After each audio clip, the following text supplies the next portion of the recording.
We'll be starting in a minute or two. I just want to give time for more people to jump on.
Hello, and welcome to the National Underground Railroad Network to Freedom Program's webinar on Historic Preservation Fund grants. My name is Diane Miller, and I'm the National Manager of the Network to Freedom Program. Before I hand the presentation over to Seth for the evening, I'd like to make a couple of quick announcements. The program is closed captioned. To turn on live captions and subtitles, select Captions Subtitles On in your video controls in the bottom left-hand corner of the screen by clicking on the button labeled CC. This program is being recorded. You can access the recording immediately after the program has ended by using the same link you used to enter the webinar this evening. We will also be placing a version of this webinar on our website as soon as possible. There is time set aside at the end of the presentation for Q&A. We encourage you to enter your questions for Seth at any time during the presentation using the Q&A function. To access the Q&A, press the button located at the top right-hand corner of your window that looks like a speech bubble with a question mark. Select Ask a Question at the bottom of the pane. Type your question in the Compose box and then select Send. If you want to ask your question anonymously, select Post as Anonymous before you send it. Lastly, Seth will reference websites and fact sheets throughout the presentation. We will be sharing those links both in the Q&A panel during the presentation and in an email after the event has concluded. Without further ado, please let me introduce Seth Tinkham. Seth is a grants management specialist with the National Park Service in the State, Tribal, Local Plans and Grants Division. Before joining this division, he was a park guide at an unusual park, the White House. He is also a former grant writer, authoring appropriations language and grant proposals for a variety of clients in the Midwest, for everything from iPads to green retirement communities. His affinity for ugly concrete buildings was somehow turned into a master's thesis or two, and later a contract with the National Trust for Historic Preservation on engaging communities with modern architecture. He attempts to use these experiences to guide his current work as a grants manager for grants to support technical assistance and capacity building at the state and local level. He serves on his local archaeological commission, helping to guide implementation of the first municipal archaeological resource protection code and public archaeologies project in Alexandria, Virginia. BA and MA in American Studies, and an MA and graduate certificate in historic preservation. So without further ado, I'll turn things over to Seth. Hi, good evening. Thank you, Diane, and thank you, Amanda, and really thank you, everyone, for the kind welcome and for this opportunity. I really appreciate it. So we're just going to go ahead and get started here right away. I'm going to be presenting on Historic Preservation Fund grants, which are managed or administered by our division. As Diane said, it's the tragically long named State, Tribal, Local Plans and Grants Division. There won't be a quiz on that, don't worry, but you will see that a few more times if it's a bit of a mouthful even right now. And there we go. So we're going to talk really briefly about three big things. Who we are, in other words, what the division is that I work for. But we're going to spend most of our time on our grant programs because that's really why you're here. And then just to conclude with a couple open thoughts about ways to involve the federal government in the good work that your institutions do, and things to keep in mind perhaps to gauge institutional readiness to do that. Throughout this presentation, you're going to hear me talk about these groups. The first is the State Historic Preservation Office, or SHPO. The next one is the Tribal Historic Preservation Office, or THPO. There's also the Certified Local Government Program, or CLG. There's also the National Register of Historic Places and National Historic Landmarks Program. Some things to keep in mind is that every state has a state historic preservation office. So that means for the purposes of our worldview, there are 59 of them. So that's the 50 states, the District of Columbia, the territories, and the 3 freely associated states in the far western Pacific. There are currently approximately 200 partner THPO offices throughout the United States. And this is a simplification, but in order to become a partner THPO, the tribe elects to take on some or all of the responsibilities otherwise administered by a SHPO on their lands. The Certified Local Government Program is a partnership program between the National Park Service and local governments across the United States. There's a little bit more than 2,000 of those today across America, and I would suspect many of you are joining us today from a certified local government. If you'd like to learn more about that program, I have thrown a link in here. But throughout this PowerPoint presentation, if I use the phrase local government without qualifying it as being CLG, I mean any local government. So if you see local government and CLG, that means that if you are a certified local government, you may apply for a grant, or if you are quote unquote only a local government, you may also be eligible to apply for this grant. Lastly, the National Register of Historic Places and the National Historic Landmark are 2 heritage designations that I'll be discussing here. Just a reminder that the National Register is essentially at its core a planning tool, and it's also an honorary designation. I'm happy to answer some questions if folks do have them about those 2 resource types, but I would refer you also to each of those programs where the experts are. I'm going to pause here just for a second to give folks a chance to enter any questions that they may have about these words before I start using them in pretty much every slide. I am not seeing any questions coming in, so I'm going to go ahead and move on.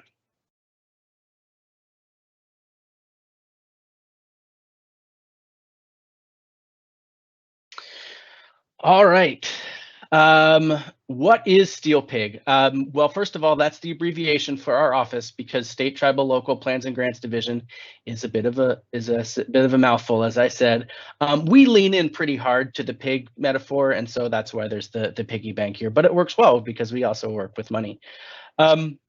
In general, we are one of many community assistance programs across the National Park Service. Some other ones that may be familiar to you are Land and Water Conservation Fund, American Battlefield Protection Program. The National NAGPRA program also offers grants and financial assistance as well. Our big focus is basically taking all of the expertise and knowledge of the National Park Service and bringing it to you, to communities throughout the United States. In other words, we extend the benefit of the Park Service on a local level.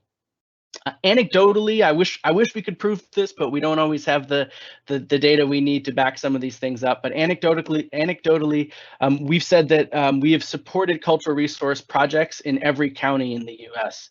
And so our office has a very broad mandate and a very deep presence. The reason that we have that mandate comes from the National Historic Preservation Act. And so I did want to start with that and spend a couple seconds thinking about what that means. You know, we orient ourselves in the National Historic Preservation Act. So we take that federal vision or theory of how cultural resources are going to be managed in the United States. And through financial assistance and technical assistance, we help folks do that, right? That's really our simplest reason for existing. Some examples of our technical assistance program are the Certified Local Government Program, the partnership program that I spoke about before. Just as an FYI, if you are interested in the CLG program, not only does it come with technical assistance, including webinars and a variety of materials, it also makes you eligible for funding through a state historic preservation office. So we do kind of reserve 10% of money that we give every year to every state for certified local governments. And then we also provide capacity building in a variety of settings, but I've just provided 3 examples here, which are those 3 freely associated states in the Western Pacific. So with that, I think we're going to move on to financial assistance. That's why we're all here. We have 2 big buckets of grants. One are annual formula grants to SHPOs and annual formula grants to TIPOs. The reason that I bring these up is that for communities that are certified local governments, you may wish to pursue a bit of a phased strategy and apply for a pass-through grant from the state in which you exist to receive a portion of money from that state office. So these are not the grants that I'm going to talk about today. I'm just introducing that as a concept. What we're going to talk about today are project grants. And the key difference between the formula grant that I alluded to before is that project grants are competitive for a specific project. So I'll kind of go back and forth calling these either project grants or competitive grants, but those are the ones that we're going to talk about today are again, these competitive or project grants. I've provided a few examples here on this slide of resource types that we support. So that would be something like a building, an archaeological site, a bridge, a vessel that includes both a ship or even something like a railroad car. We've done a couple grants for railroad cars. Cemeteries, we do have some grants that support museum collections. We do make awards to religious properties, and then also historic landscapes are another resource type that we support.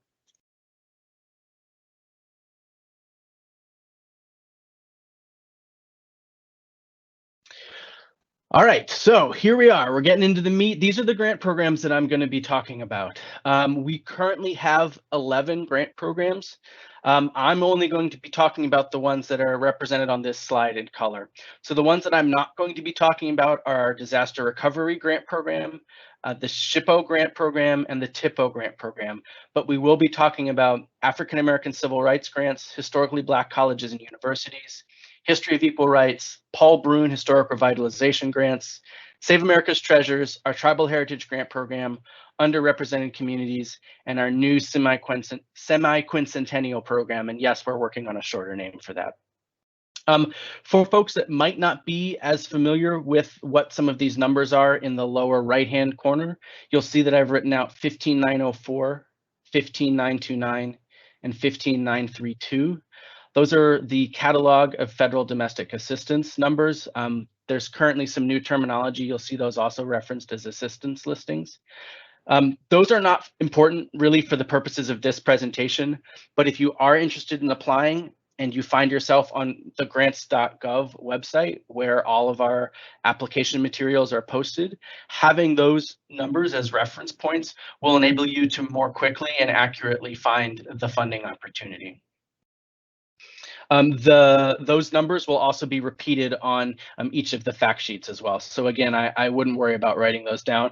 I just wanted you to see that there are 3 separate ones that are represented in the programs here. So we're going to go ahead and get started with the African American Civil Rights Grant Program. Again, eligible applicants are going to be SHPOs and TIPOs. That's what I mean when I say states and territories and federally recognized tribes.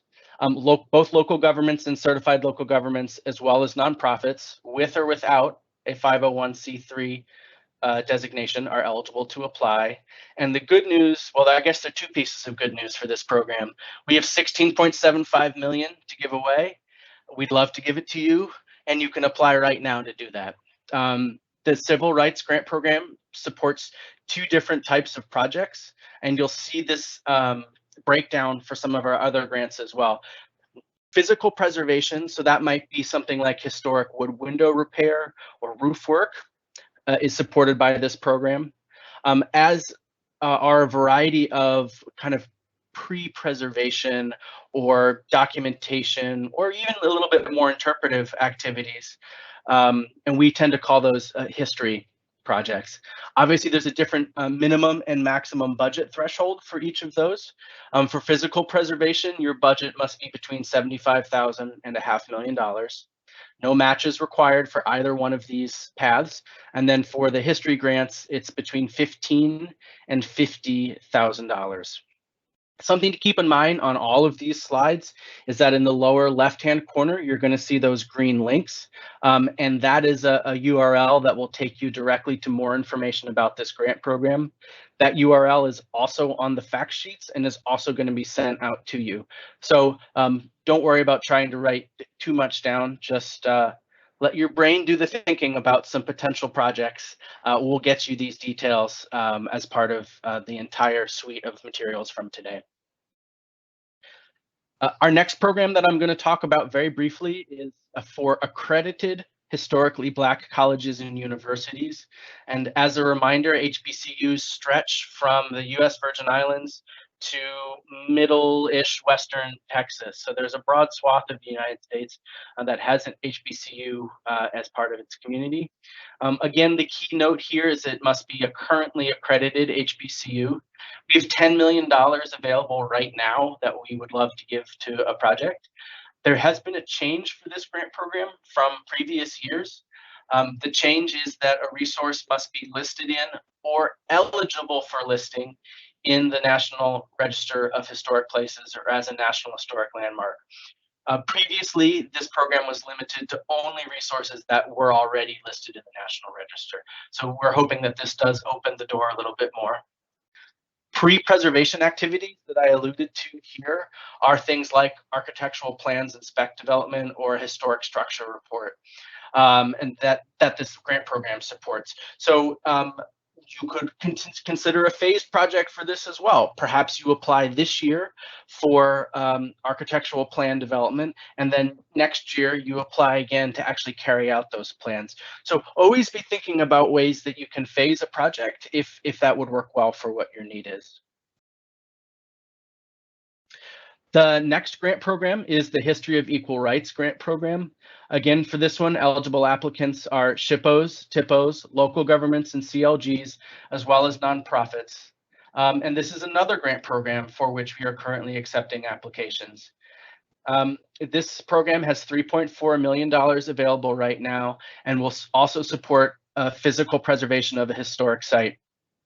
Something that's important to remember about the history of equal rights is that the application is where you argue or where you lay out your logic of how a resource relates to equal rights.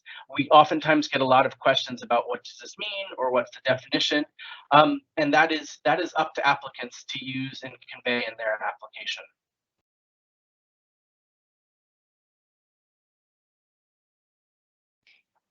Our next grant program is hard to put into words, but hopefully easy to explain right now. So this is the Paul Bruen Historic Revitalization Grant Program. And eligible applicants here are SHPOs, TIPOs, certified local governments, as well as nonprofits. So this is a $7.5 million program that we expect to begin accepting applications for here in the relatively near future, but we are not currently accepting applications for it. This program is exclusively designed to fund physical preservation work at historic sites. And you'll see that the budget for this program is a little bit larger than some of the other ones, between $200,000 and $750,000. The reason for that is that this is a sub-grant program. And so what the application to us will be for a thoughtfully designed sub-grant program that will make at least one sub-grant. You do not need to apply to us with pre-selected subgrant projects. In fact, you shouldn't do that because this is a competitive subgrant program design. And so the point of your application is to present that competitive subgrant program design. That is the core of your application. And an important note here is that this is a rural revitalization program, and so the resource or resources supported by the subgrants must be located in rural communities, and we define that as less than $50,000 people. And there is a link on our website to our census source for that data, so it's easy for you to be able to check. I'm going to pause for a question on this slide, just in case there are questions, I should say, because this one kind of throws people for a loop and can be a little bit confusing.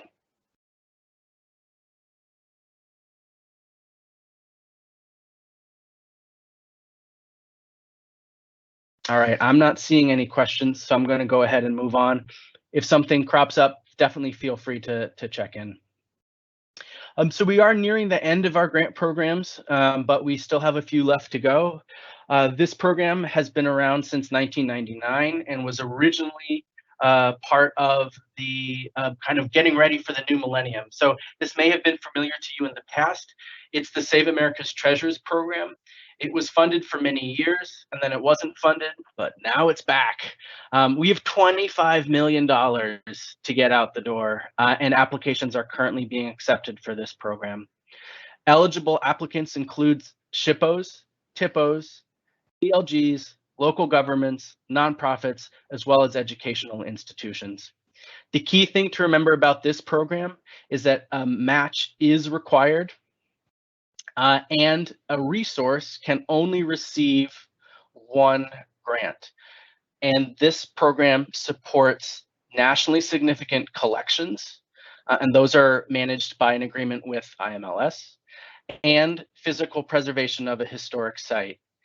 This historic site must already be listed in the National Register of Historic Places or a National Historic Landmark, and those listings must be for nationally significant properties. If a property is a National Historic Landmark, that's easy. It's already nationally significant. If a property is listed in the National Register of Historic Places, you will likely need to consult the National Register nomination to determine whether or not it is listed at the national level of significance. If you have questions about this, I would encourage you to reach out to your SHPO or TIPO, and they can provide more information as well as kind of help you decipher the forms. Perhaps this will not be a surprise to anyone that's worked with the government. There is, of course, the National Register nomination form, and that form has changed multiple times over the intervening 50 or so years. And so it can be a challenge sometimes to locate the significance category for a property. Again, I just want to stress the same resource cannot ever receive more than one grant. So that's really important to make sure that you're aware of that, especially if you're explaining this to other folks in your communities. That I would hate to have folks waste time or effort pulling together an application and have it not be eligible. Our next program is the Tribal Heritage Grant Program.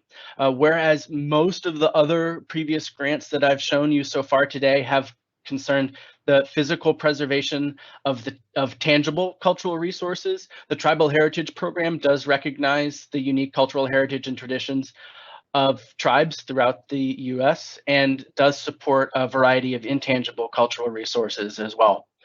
We expect to have about $500,000 available for this program sometime later this year. You can see that I've put winter 2021 here. That really means anytime, when it starts to get cold on the East Coast. So, November, December, January, February, we're flexible in how we define seasons. But the point is, we're not yet accepting applications for these. Again, these are limited to federally recognized tribes, Alaska Native corporations and villages, as well as Native Hawaiian organizations.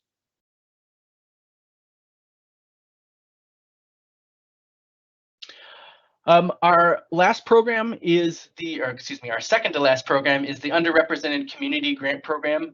This is relatively new, and this program supports a much smaller variety of tasks, but that does not mean that it is not diverse in the grants that it funds.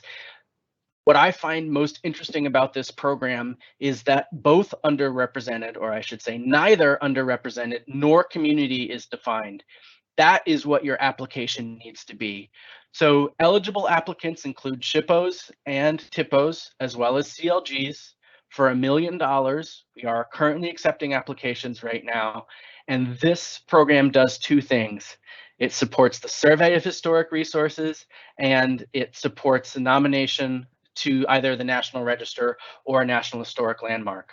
And the most important thing to remember is that the strength of your application needs to be why this community is underrepresented in either the National Register or the National Historic Landmarks program. And so we're really open to a wide definition of that. There is no preconceived notion of what underrepresented or community means for this program. This is the last program I'm just going to touch on very quickly. It's our SemiCentennial Grant program. It's very new. We have $10 million. We anticipate accepting applications for this sometime again in winter. It's so new that you'll see that I don't even have a short URL for it. So there's that big long one there. We will be making something shorter and easier to write down. Although this program is open to SHPOs, TIPOs, CLGs, and nonprofits, the resource on which work will be done must be owned by a state.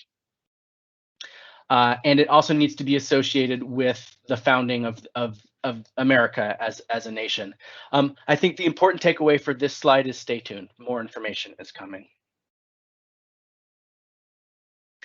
So we're just going to shift here for my last few slides. I think I'm still doing okay on time, correct? Great. My last few slides are just going to be some things to think about if you're new to applying for financial assistance from the federal government. The key thing really is grants.gov.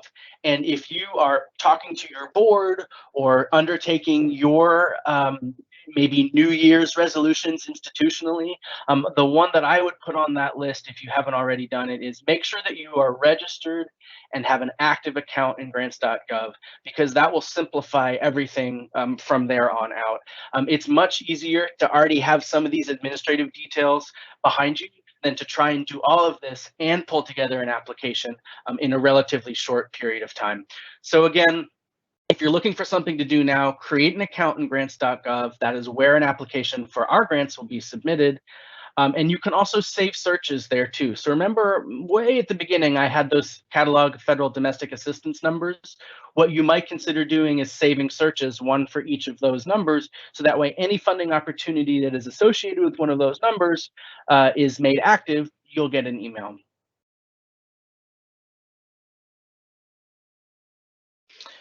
Some common tips, but can never be repeated too many times. These are kind of our big application reminders. You'll need to read what's called the Notice of Funding Opportunity or Funding Opportunity Announcement. Tragically, this is a good example of using more words than needed. Think of the Notice of Funding Opportunity as the instructions. It is going to tell you everything that you need to do in order to understand what a program will fund, what the applicable policy or laws are, and how you need to submit your application, what the content of your application needs to be.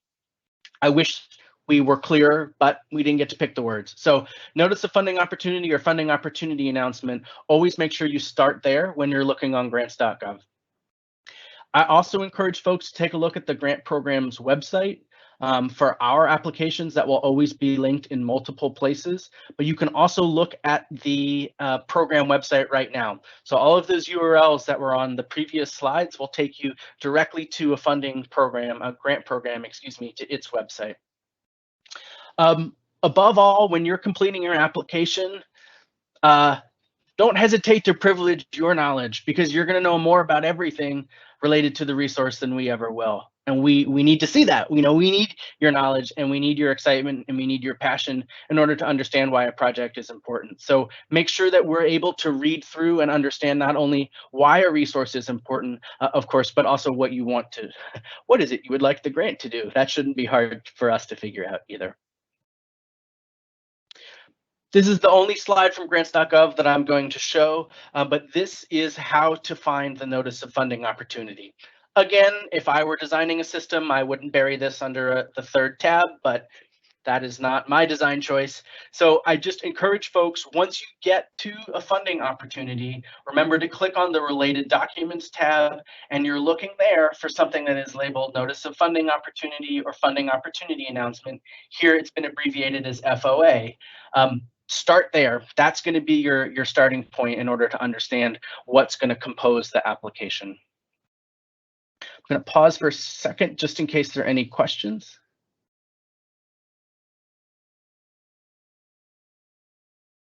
All right, I'm not seeing any, but I'm going to go ahead and move on. Yes, So I have a few questions, but at the end of the program, I think it'll make most sense now to circle back. Sure, not a problem at all. Yep, great. So these last few slides are just some things to keep in mind, right? This is how do we know we're ready to apply, or what do we need to do to get ready to apply? But this is on a big theoretical level. This is not necessarily talking about how to register with grants.gov, for example. These are some more questions that you may wish to take back to your board and have discussions with them about. But are there ways that you can comply with our rules and laws and also elevate some intangible cultural resources? Probably. I think particularly through maybe a cultural landscape is something that we would support, because that does have a root, no pun intended, in a physical environment. But there's also, of course, some intangible qualities to that. The reason that I bring this up is just to encourage folks to think creatively. This is a big one. Following federal rules can be challenging, but we have found that if an organization can get through one grant, they'll be very successful at future grants. And I put this in to suggest that you consider including applying for, managing, and receiving a federal grant as part of your strategic capacity building, because you're going to leave kind of changed by the experience just through the review and compliance activities. And I don't say that to scare anyone. I just say that it provides you with an opportunity to have a check-in about what are our business practices? Do we have policies for this? Because you'll need to have all of that in order to successfully manage our grants. So I know it seems scary, but maybe approach it from a positive standpoint of capacity building. This is another great thing to think about. I'm sure many of you, if you work for nonprofits or the few for-profit museums and other collecting institutions, have likely an institutional mission statement and some diversity, equity, and inclusion. That's what DEI stands for here. Initiatives. Applying for and receiving a grant can be a great way to take that theory and put it into practice and do something, right? And so I encourage you to think about that for any and all of our grant programs.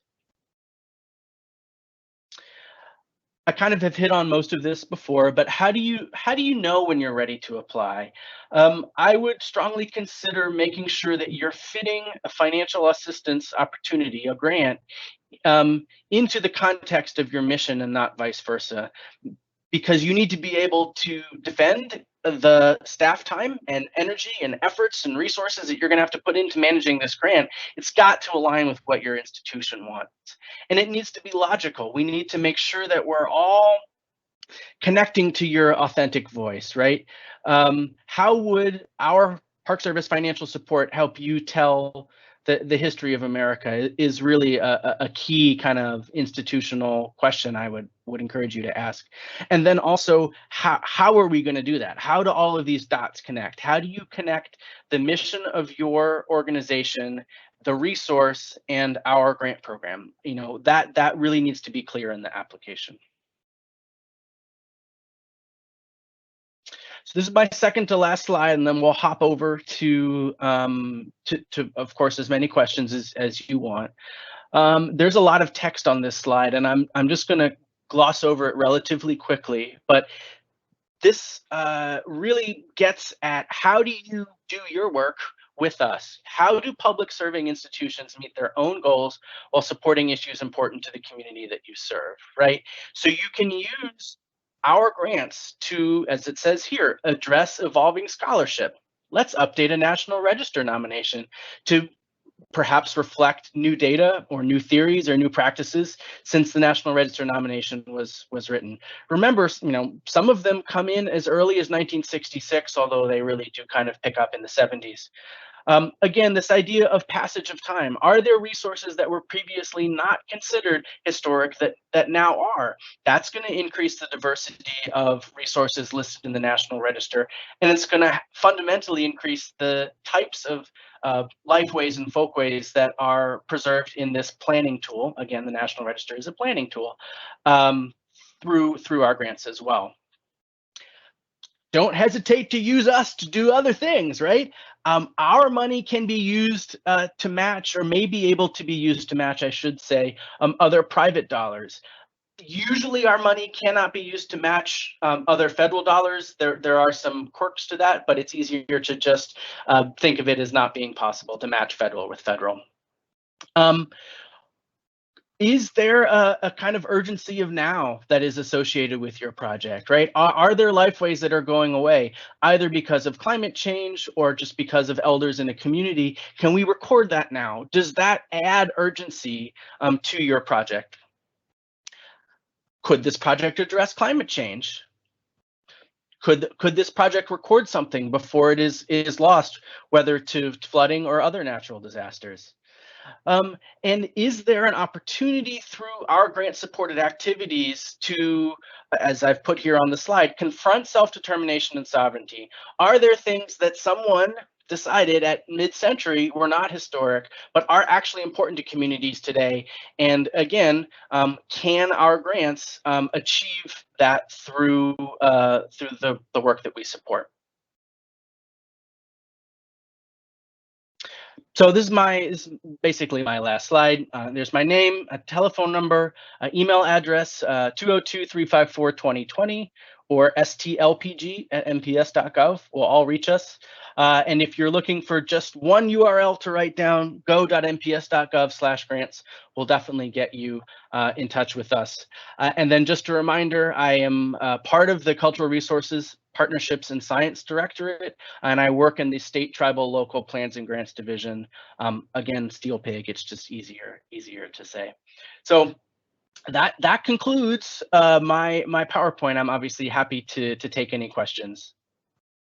Seth, thank you so much. This was such an informative present. I learned a lot. So I'm sure that everybody that's joining us today has also learned a lot. But thank you for all that information.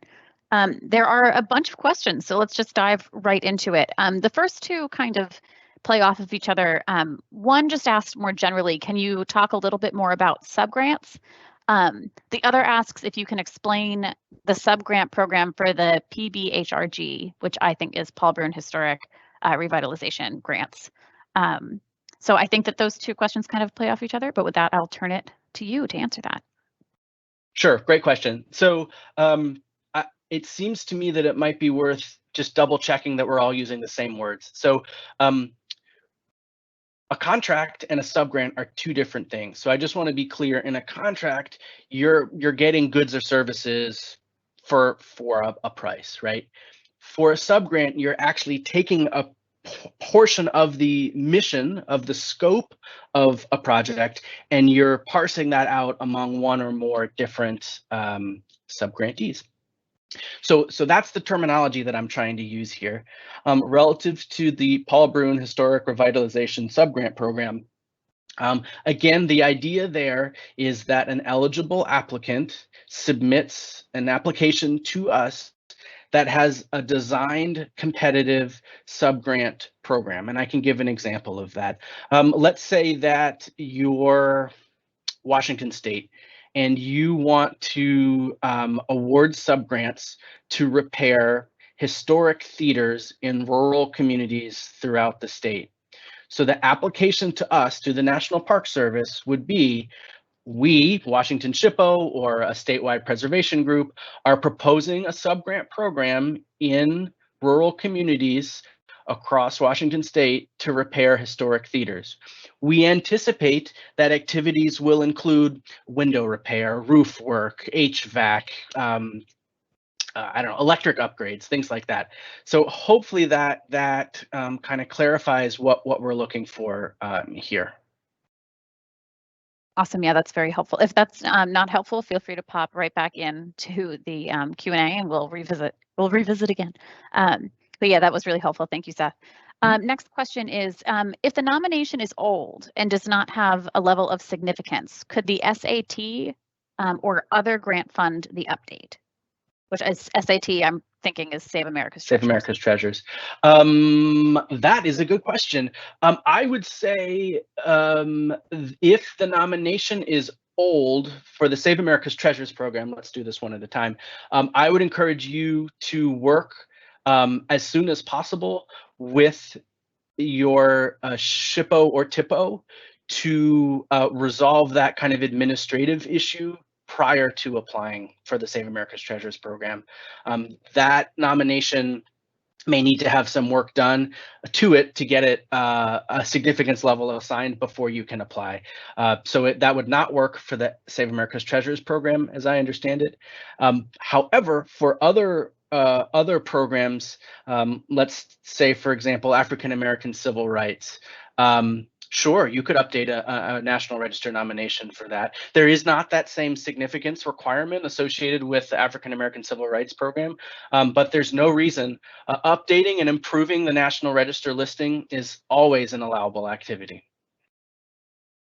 Awesome. Yeah, and I think it's the distinction between the programs is important. So thank you for that. Here's this is one that I am interested to hear about as well. So the question is, why not nonprofits? Any suggestions for nonprofits to partner with CLGs for grant applications? So two separate questions, but why not nonprofits is first? I mean, I would say, and I'm going to try and go back here, I would say most of our grants are available to nonprofits, so I'm not certain exactly where that question is coming from. In case I misspoke or I wasn't clear, Perhaps so that one. Yep. This could be one. That has to do with how the funding was appropriated. But sure, a partnership is always welcome. There are, I'm trying to see if there's any good examples here, but yes, regardless, yes, a nonprofit can always partner with an eligible applicant and submit an application. That doesn't cause any problems at all.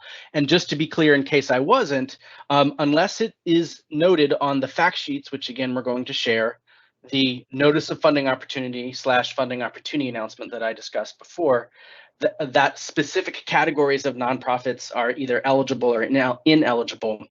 In general, when I've used nonprofits here, I have meant both those with or without 501c3 designation or certification. So we don't support lobbying. So I think that means if you're a 501c6, you probably are not eligible. But if you're one of the other types, we can probably make a grant to you. Again, that will be spelled out in the notice of funding opportunity, though.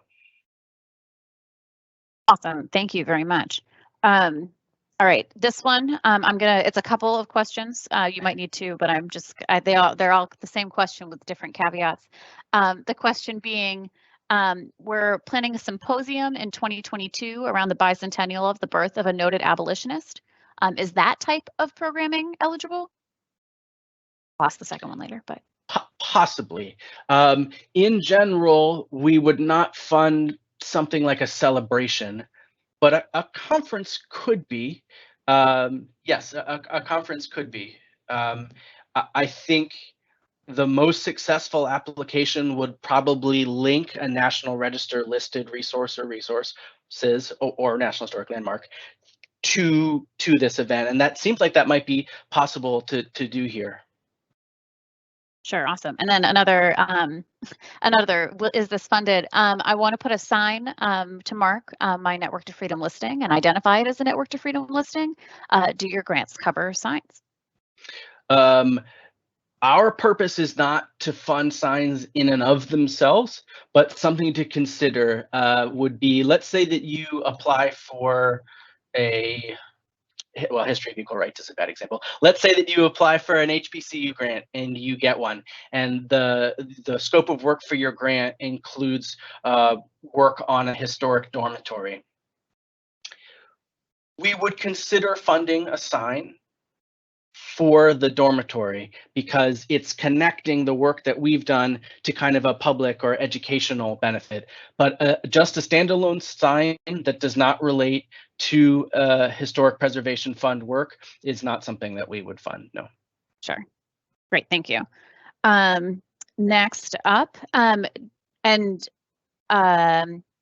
so when you said earlier in the program, the same resource can't receive more than one grant. They're curious if you mean by that they can't receive more than one grant in the same year or cycle, or they can only receive one grant, period. That's a great question. So for the Save America's Treasures program, that is ever. A resource may only ever receive one Save America's Treasures grant program. So what's an example? Let's say everything I keep picking is a federal property, which is not very helpful. I don't know. Let's just say Independence Hall in Philadelphia were to receive a Save America's Treasures grant for new windows. It could never again receive a Save America's Treasures grant. Now, again, that's a bad example. It's owned by the federal government, but it is a National Historic Landmark. However, let me go back a little bit, and I'm sorry for all of this scrolling, but one thing that we have seen is properties come in for multiple African-American civil rights grants. I'm just using this as an example. It could apply to other grant programs as well, but a property might come in for an African-American civil rights grant one year to redo the balcony of a church, and then the next year they come in to do window work, and the next year they come in to do HVAC or electric upgrades, like I gave an example before, or roof work. Sure, that's fine. You can have more than one grant at the same time. That is a great capacity building question to have with your board if you have one, or your staff, or even yourself, depending on how large an institution you are. So because there will be some management challenges for that, right? We want to make sure that everything is properly accounted for. But yes, that can happen. Awesome. That's helpful. Thank you. For the African American Civil Rights Grant Program in the History Projects category, must the sites be on the National Register of Historic Places to submit a nomination to be listed? Or submit a nomination to be listed? Sorry, there you go. No. Great. Nice and easy. Okay, thank you. We have the other question is about the Civil Rights Grant and the Equal Rights Grants. Do they require a match? If no match was noted on the slide, then no match is required. So of what we've talked about today, it's only the Save America's Treasures program that requires match, and that is set by statute. Sure thing. Thank you. The next question, and I'm actually interested to hear you talk about this too a little bit. What is an example of an intangible cultural resource? Language, storytelling, dance, song, a ceremony, things like that. Awesome, thank you. Could a project qualify for HABS, HAER, or HALS? HABS, HAER, HALS documentation is absolutely allowable, yes. For sure. Awesome. A caveat for that is sometimes cultural resource management or CRM firms will document a site to HABS, HAER, HALS standards. And so that's, Historic American Building Record, Historic American Historic American Engineering Record, and HALS is Historic American Landscape Survey, if I recall correctly. So it's looking at different resource types and doing very accurate documentation, oftentimes through measured drawings or other graphic representations of resources. Those are eligible expenses, like I was saying. Oftentimes CRM or cultural resource management firms will complete a project to the HABS, HAER, or HALS standards, but will not ultimately transmit it to the Park Service to go to the to go to the Library of Congress, where that documentation lives. We would really want to make sure that that happens if we're funding a project. So just as an FYI, if you're thinking about it, yep, but we're going to say you need to do it, and it needs to meet the standards, and it's got to go to the Library of Congress. So I just wanted to put that out there. Yeah, sure thing. Great. This question is for NPS folks that are in the presentation. If you're representing an NPS unit, do we apply for the grants or does a nonprofit partner do that? We cannot fund work on a park site. We can no longer fund grants to park units. Great, thank you. Gary Kornblith has a question. What chance does a recently formed nonprofit with 501c3 status have for a major grant? We were formed in 2021. The house we wish to preserve and restore was built by an African abolitionist in 1856. I look forward to reading that application for an appropriate grant program. Great, thanks, Seth. And the next question was, can we subgrant to a friends group under our 501c3 for a building we own? Yes, I would say, let's see, what's a good example? African-American Civil Rights Grant Program is not expressly a subgrant program, but if you can outline in your application why that is necessary and how that will be the best possible outcome, we are happy to consider that. It would be unusual though, but it has happened, sure. Awesome, great. I have a couple of the same questions, so I'm just running my way through. What long-term monitoring is required once a federal grant is received and spent? For instance, could a historic theater in a small town be sold to a private entity years later? Would there be a deed restriction or similar because of the federal investment? Yeah, that's great. Yeah, yes is the answer to that question. So we do have, for most of our all of our grant programs that involve ground disturbing archaeological work or the physical preservation of a built resource, we do require a preservation agreement, a covenant, or easement.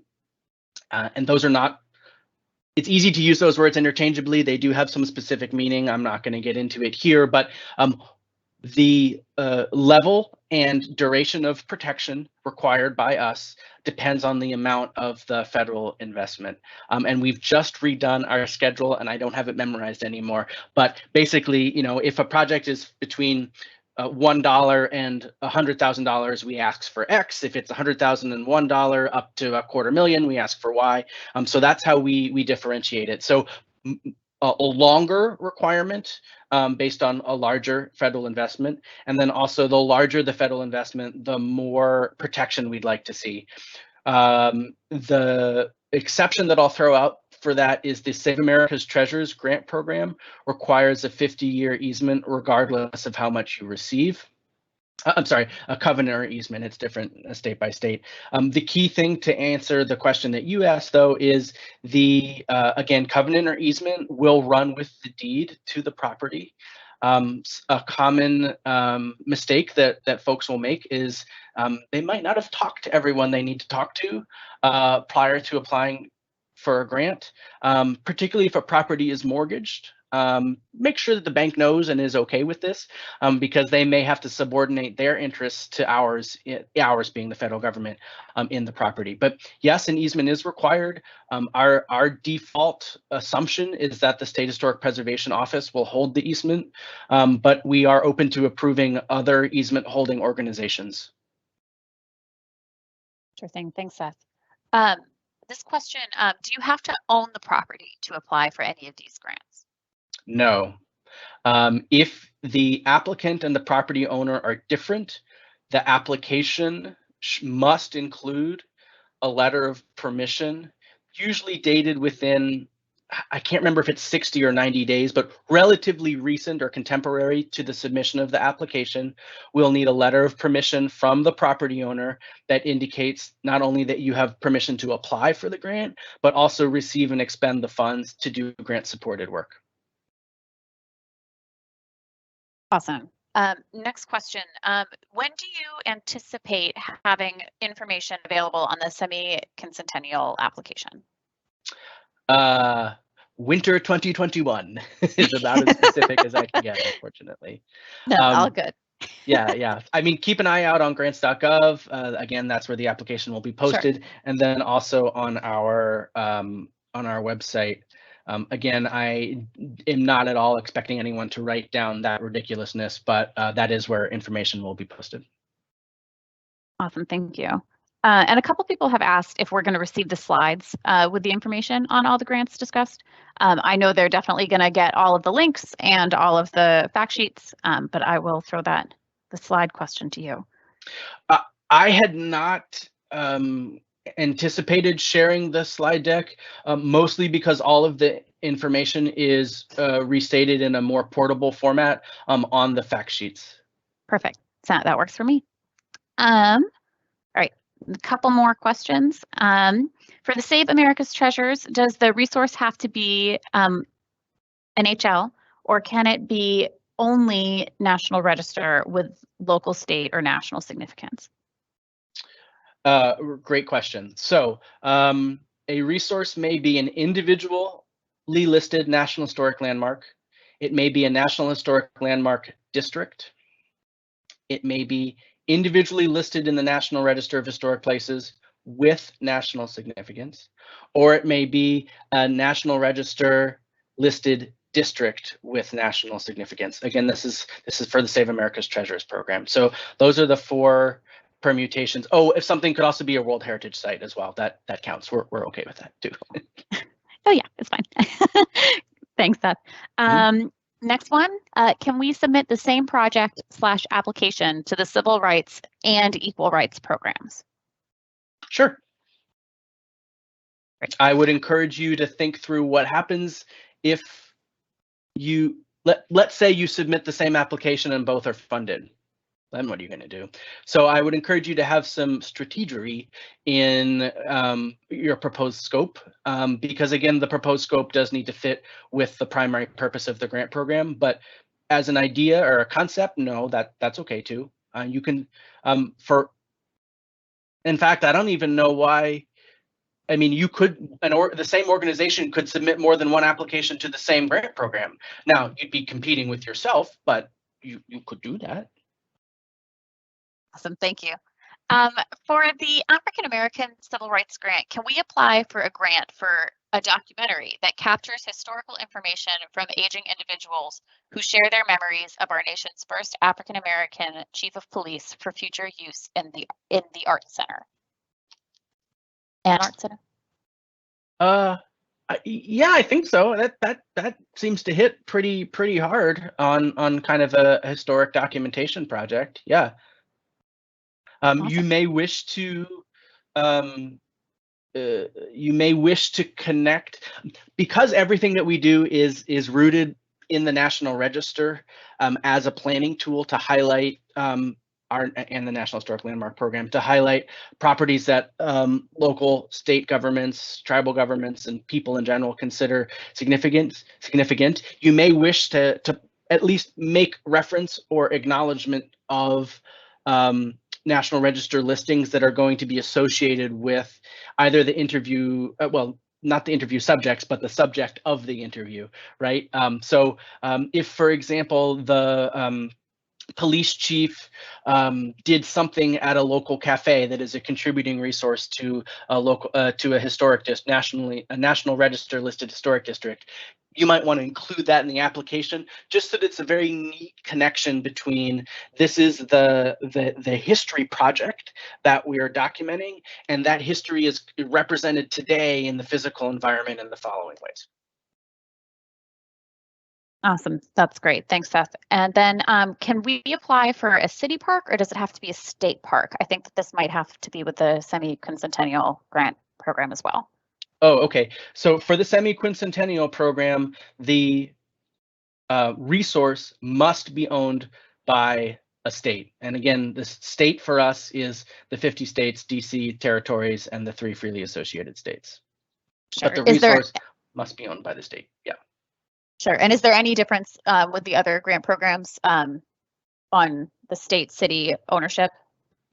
Is that none that springs to mind? Cool. Great.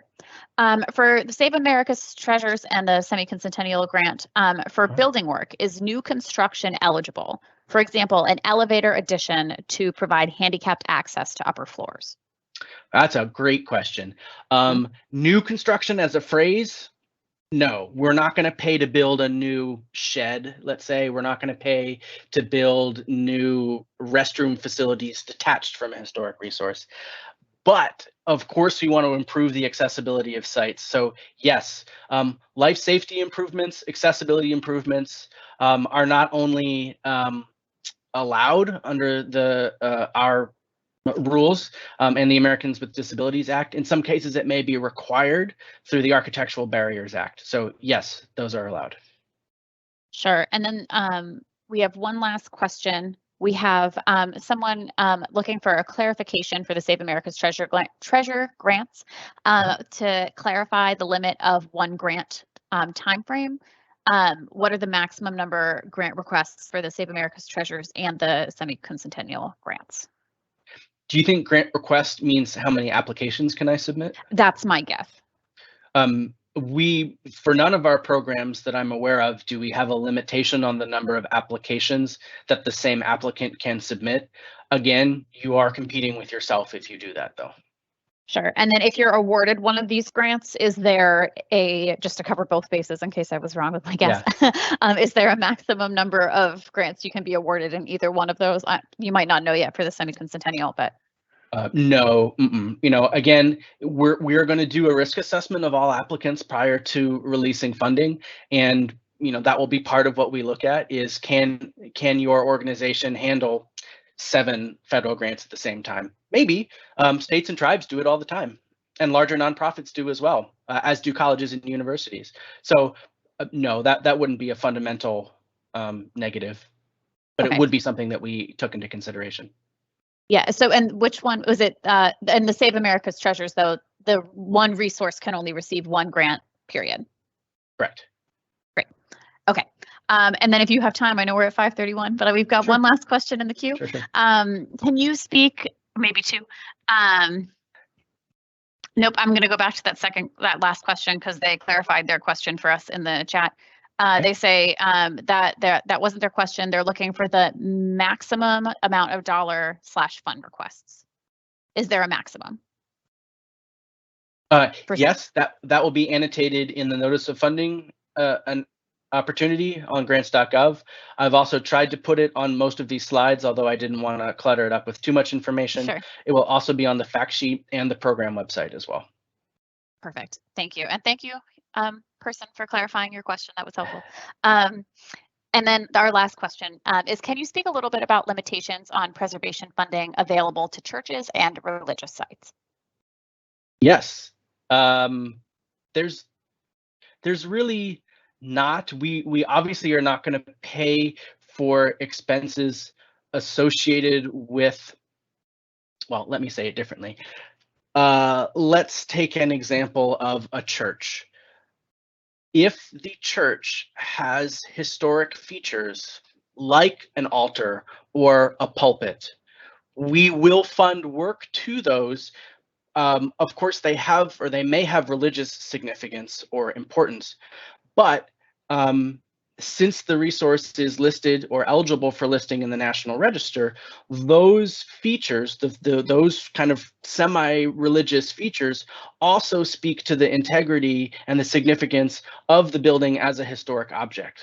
So again, let's say you have a wine glass pulpit that needs new stairs to it. Or not new stairs, excuse me, repair or replacement to historic wood stairs to it. Yes, that would be eligible for funding. Awesome. All right. Well, Seth, are there any last things that you want us to address? Gosh, I don't think so. Again, please don't hesitate to reach out. If you do have time to visit our website, we have a bulletin that you can sign up for there. I would encourage folks to be able to do that. That'll be a great way to stay kind of in touch with us and keep an eye on funding opportunities that we have. A strong reminder too is all of the money that we've been talking about right now is from the last federal fiscal year. So when the National Park Service, well, when the Department of the Interior receives a budget for this current federal fiscal year, keep an eye out because some of these programs may be funded again, and we may have even more money to give away. Seth, you are a rock star. Thank you so much for joining us this evening. To everybody else still on the call, I just want to give a couple last reminders before we sign off. This program was recorded. If you want to access the recording immediately, you can just use that same link that you used to register. And we should be good to go with that. That should bring you right to a recording. We also will be placing a fully 508 compliant version of this webinar on our website as soon as possible. And also a reminder that in just a few minutes, you should be getting an email with all of the reference websites and fact sheets that were posted in the Q&A throughout the panel. Seth, once again, thank you. We can't thank you enough. This was fantastic. And to everybody else, we hope we see you guys again soon, and we hope that you have a lovely evening. Thank you for the opportunity.